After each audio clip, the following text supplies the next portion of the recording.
আমার মুখ থেকে একটা টু শব্দও বের হচ্ছে না, পেছনের তাকানোর সাহস হচ্ছে না। একটু আগেও শায়লা আমার সাথে কথা বলছে। সাহস করে কাঁপতে কাঁপতে পেছনে তাকিয়ে দেখি শায়লা দরজার সামনে দাঁড়িয়ে আছে, রক্তাক্ত অবস্থায় যেভাবে সে মেঝেতে পড়ে আছে। আমি শায়লার দিকে তাকিয়ে চোখের পানি ছেড়ে দিলাম। কি থেকে কি হয়ে গেল? শায়লা প্লিজ আমাকে ছেড়ে যেও না, আমি তোমাকে ছাড়া অসহায় হয়ে যাব, আমি বাঁচতে পারবো না, প্লিজ একবার বলো এগুলো আমার চোখের ভুল। তখন শায়লা বলল, আমরা ভুল করছি রাব্বি, আব্বাকে বৃদ্ধাশ্রমে রেখে আসা ঠিক হয়নি, আমি আমার ভুলের মাসুল দিয়েছি, তুমিও প্রস্তুত থাকো, খুব তাড়াতাড়ি দেখা হবে আমাদের। এই বলে আস্তে আস্তে আমার চোখের সামনে হাওয়ায় মিশিয়ে গেল শায়লা। আমি চিৎকার করে বললাম, যেও না প্লিজ, আমাকে একা করে দিও না শায়লা, তোমাকে ছাড়া একটা দিনও থাকতে পারবো না আমি, প্লিজ। শায়লা চলে গেল, ওর রক্তাক্ত দেহটা আমার সামনে বসে ডুকরে ডুকরে কাঁদছি আমি। আমার নিজের বাবা এমন এক ক্ষতি করলো, এই ক্ষতি কোনো কিছু দিয়ে পূরণ করা সম্ভব না। মাথায় প্রতিশোধের ঘোর নেশা জেগে উঠলো, কিন্তু একটা মৃত মানুষকে আমি কি শাস্তি দিব? সে তো আমার ধরাছোঁয়ার বাহিরে। তার দেহ মরে গেছে ঠিকই, কিন্তু আত্মা এখনো ঘুরে বেড়াচ্ছে।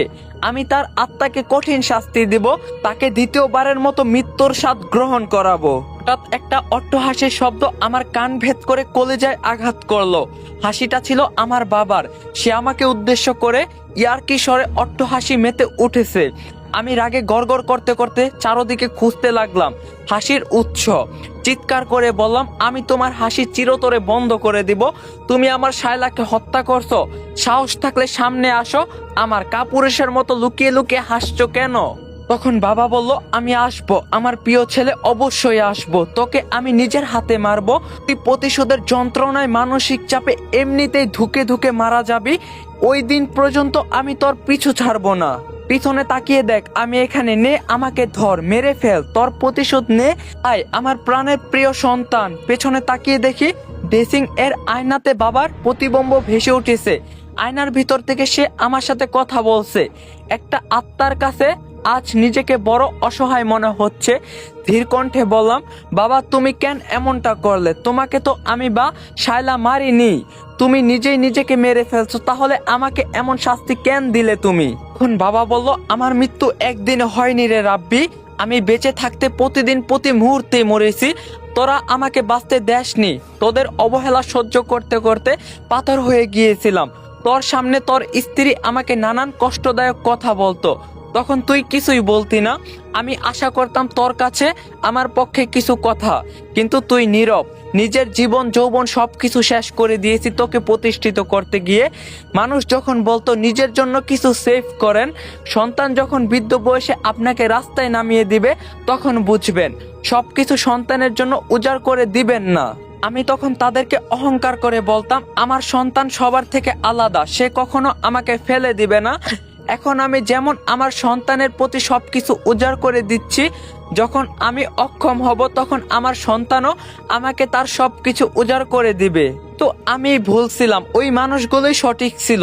আমার সন্তানের কখনো সময় হয়নি আমার জন্য, আমাকে কখনো জিজ্ঞাসা করেনি আমার জন্য কিছু লাগবে কিনা, অথচ আমি তার চাওয়াগুলো মুখ ফুটে বলার আগেই এনে দিতাম, তার চোখের পানি মাটিতে পড়ার আগেই ধরে ফেলতাম। তোরা স্বামী স্ত্রী দুজনেই চাকরিজীবী ছিলি, মাঝে মধ্যে বাসায় রান্না হতো, তোদের খেয়াল খুশি মতো সব সময় তোরা বাইরে থেকেই খেয়ে আসতি। আমি তোর বাবা, কোনোদিনও জানতে চাসনি আমি কিভাবে খাই, কোথা থেকে খাই। আমার ঔষধের জন্য তোর কাছে মাথা নিচু করে হাত পাতা লাগতো, অথচ তোর উচিত ছিল আমার শরীর স্বাস্থ্যের খোঁজ নেওয়ার। তোর স্ত্রী যখন বলতো এই আপদ কবে বিদায় হবে, বয়স তো কম হলো না, তখন তুই নিচের দিকে তাকিয়ে মশগুল থাকতি ল্যাপটপের দিকে। তোর 6 বছরের ছেলেটাকে হোস্টেলে রেখে পড়ালেখা করাস, যাতে আমার সঙ্গ ত্যাগ করতে পারে। তোর স্ত্রী ভাষ্যমতে আমার সাথে থাকলে নাকি তোর ছেলে নষ্ট হয়ে যাবে।